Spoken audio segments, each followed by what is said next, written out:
Hi, my name is Rachel Nolan, and this video is going to go over considerations for giving gifts to students or staff.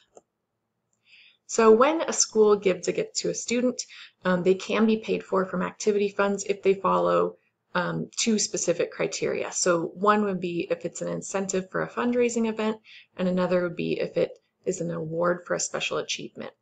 And so if it's a fundraising incentive, it should only be given to students who participated in the fundraising event. So if only one class or one club did the fundraiser, then the gifts should only go to those students.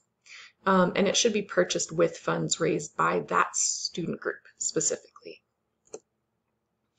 You can also pay for student gifts from the activity fund if it's for a special achievement, such as an academic ceremony or an athletic ceremony.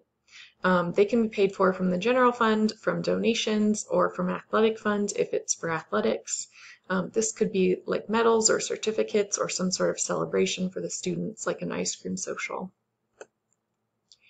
When giving gifts to staff members, there's again a couple scenarios where this would be appropriate. One would be for a special occasion. So this could be if a staff member has recently had a baby or been married or had a death in the family and the rest of the staff wants to recognize them.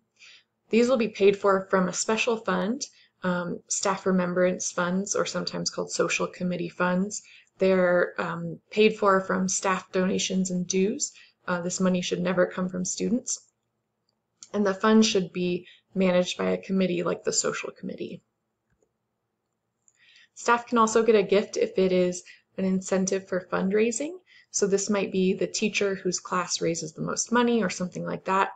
The cost of this gift is subtracted from the profit of the fundraiser, so it should be a small dollar gift. And then there can also be gifts for the whole staff, such as like a t-shirt or a coffee cart in the morning of testing, something like that that benefits all the staff. The fund should be staff generated or donated from the PTA. So again, this money should not come from students.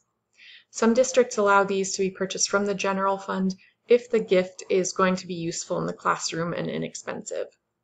And then cash should never be given as a gift because then it's taxable income and has to be reported on a W-2. There's also some special circumstances where an additional fundraiser might be warranted, such as a staff member or student dealing with an illness or a catastrophic event in their family that the staff might want to do a special fundraiser. And in those cases, the principal should seek advice from the district accounting office, and the best approach might be to have the PTA spearhead this fundraising event, just so that it's not directly managed by the bookkeeper. All right, so I hope that covers all the bases of monetary considerations for student and staff gifts.